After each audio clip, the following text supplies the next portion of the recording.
샬롬. 오늘도 하나님 말씀 앞에 나오신 여러분 주님의 이름으로 환영합니다. 우리 함께 기도하겠습니다. 하나님, 오늘도 우리에게 귀한 하나님의 말씀을 주시니 감사합니다. 이 말씀을 통해서 우리가 심령의 용기와 소망과 기쁨을 얻을 수 있도록 주여 말씀 가운데 역사하여 주시옵소서. 깨달을 수 있게 하여 주시옵소서. 이 모든 말씀 예수님의 이름으로 기도했습니다. 아멘.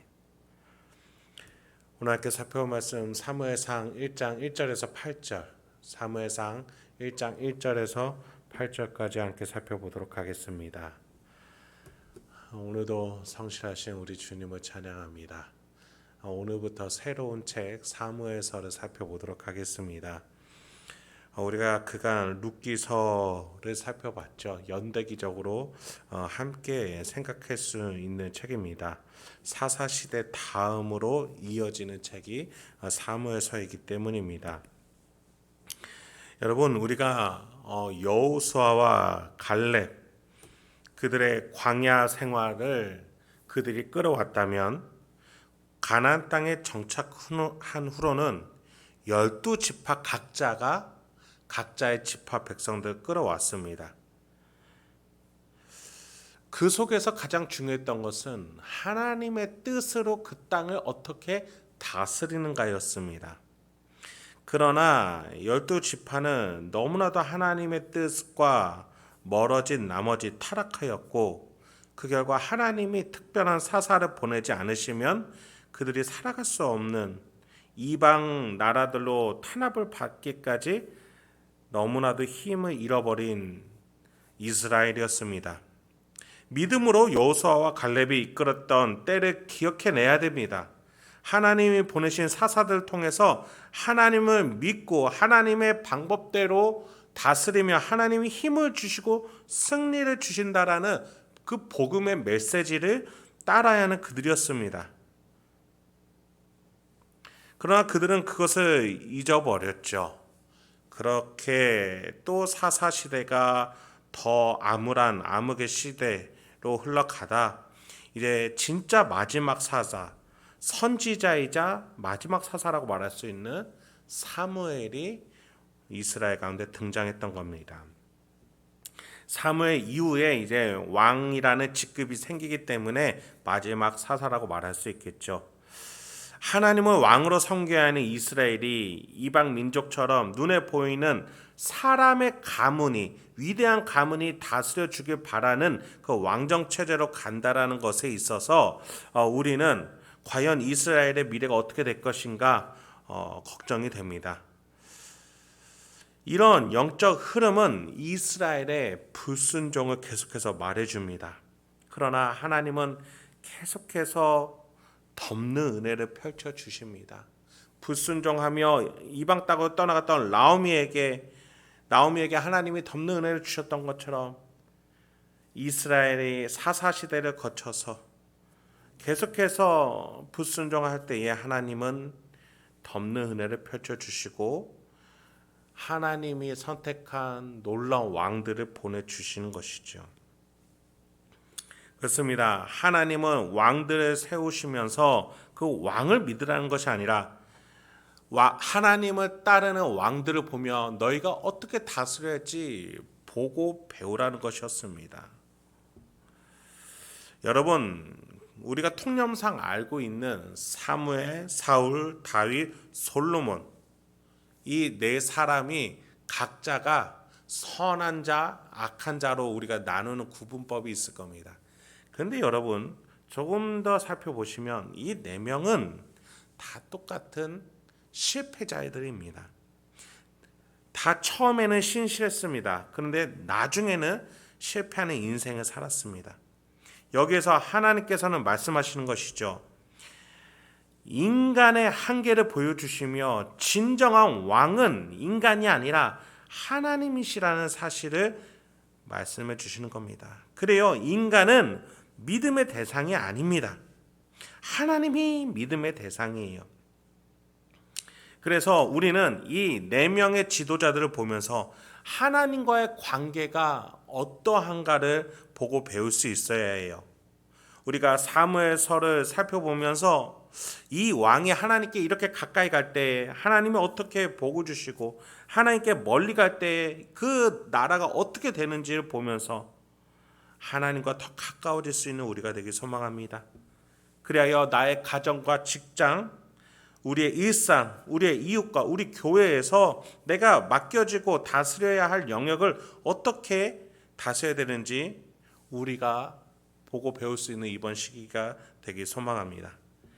그럼 1절부터 보겠습니다. 에브라임 산지 라마다임 소빔에 이르러 에브라임 사람 에가나라 하는 사람이 있었으니 그는 여로함의 아들이요 엘리후의 손자요 도우의 증손이요 숲의 현손이더라.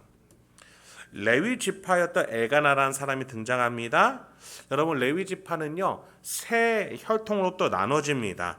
레위에게 세 아들이 있었는데 그 중에 고핫이라는 아들이 하나님의 성소를 맡기 위해서 레위 지파가 따로 있었는데 고핫이라는 그 아들 자손들에게는 가장 중요한 지성소를 맡기셨어요.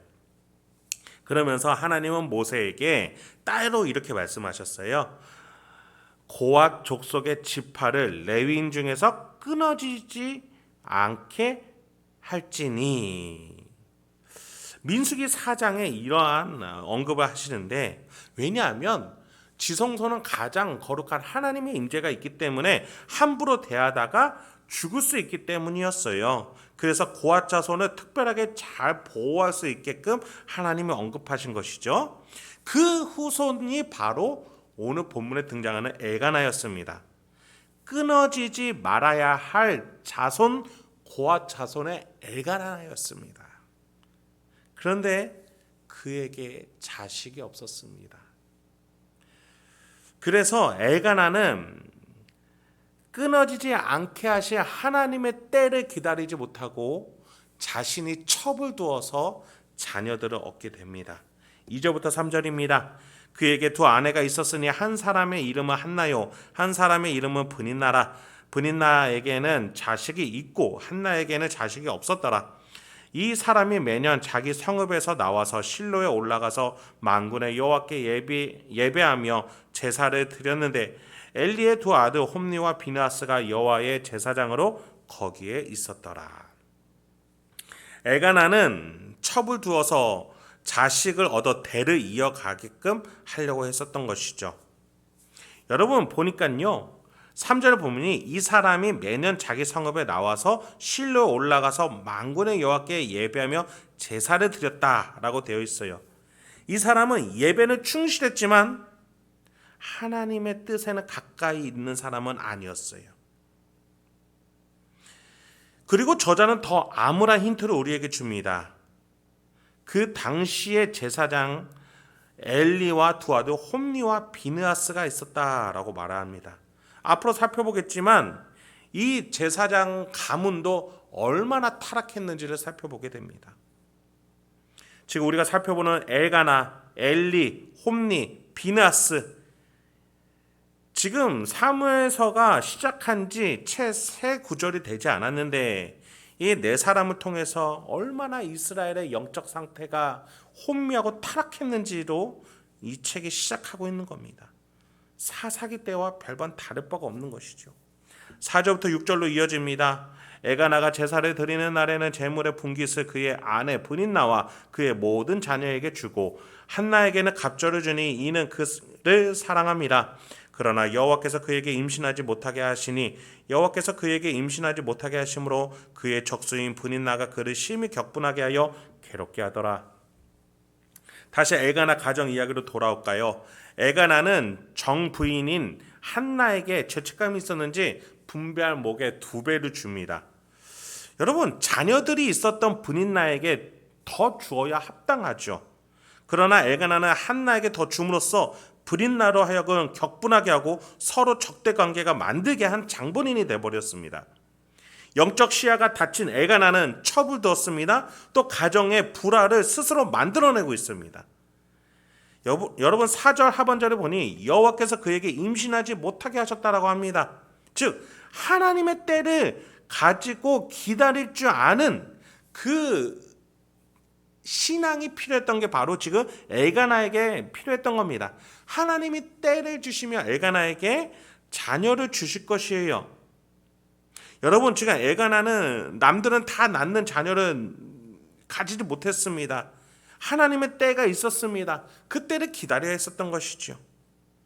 여러분, 우리의 일상생활에서 결혼, 출산, 자녀 양육, 사업, 경제적인 문제, 직장, 이웃, 건강 등 수많은 문제가 있습니다.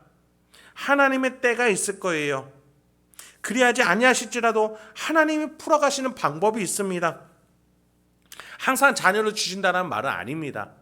주시지 않으시면 주시지 않는 이유, 또 나의 사업이 풀리지 않는다면 풀리지 않게 하시는 이유, 나중에 성공하게 하실 수도 있고 그렇지 않으실 수도 있습니다. 어쨌든 우리에게는 하나님이 내려주시는 은혜가 있습니다. 그 은혜에 발맞춰서 살아가고 그것이 선한 인생이 되어 나중에 하나님이 보시기에 선하고 우리도 보기에 참 감사한 인생이다라고 고백하게 되는 때가 올 것입니다. 그런데 우리는 그 때를 기다리지 못합니다. 그 덮는 은혜들을 기다리지 못해 내가 만들어 덮으려고 하고 내가 만들어 안정케 하려고 합니다. 여러분, 우리는 그분의 계획을 기다릴 줄 알아야 합니다. 그분의 결말은 항상 선하심을 믿으시기 바랍니다. 왜냐하면 그분이 우리를 만드셨어요. 그리고 마지막을 책임지시겠다라고 하시는 분입니다. 그렇다면 그 과정을 내버려 두시겠습니까?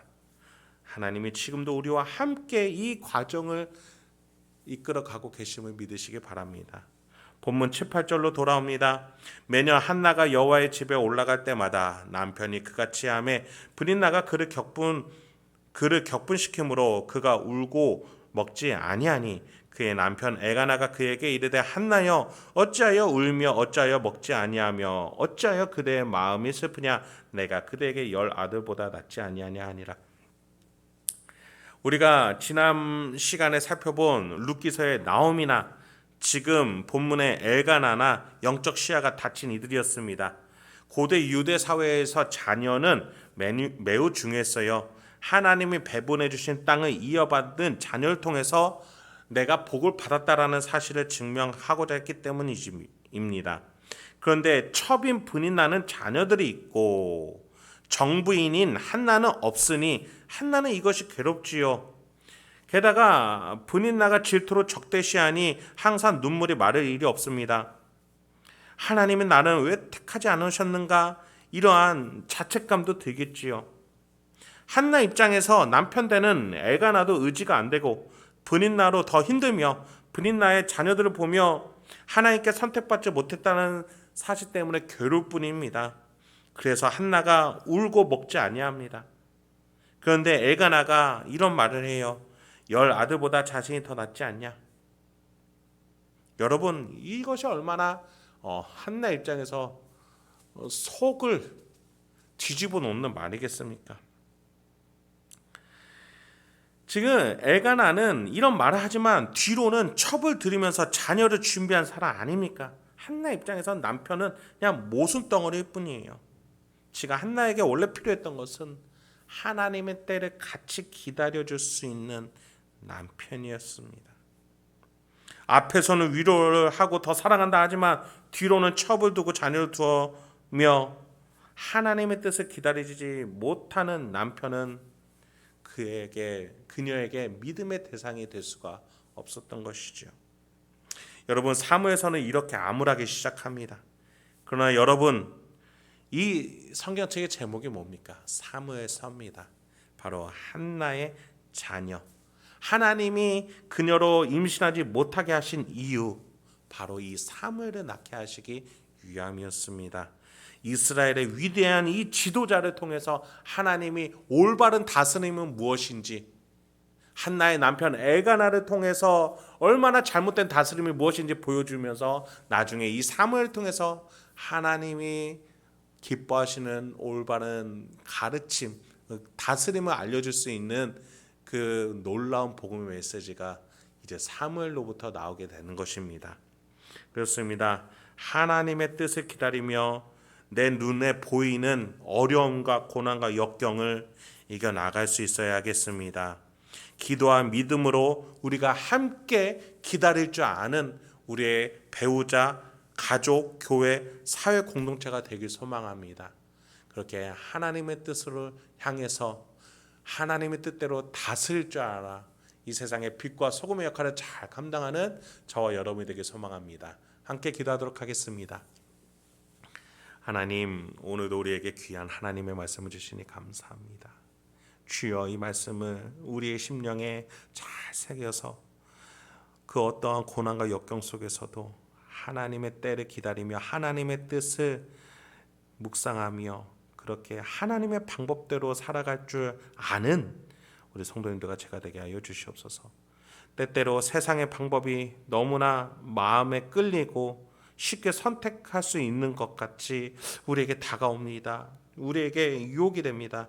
주여, 우리가 그것들로부터 유혹당하지 아니하도록 우리의 마음을 항상 지켜주시고 인내할 수 있는 믿음, 그리고 기다릴 수 있는 그 믿음, 충성된 마음 허락하여 주시옵소서. 예수님의 이름으로 기도했습니다. 아멘.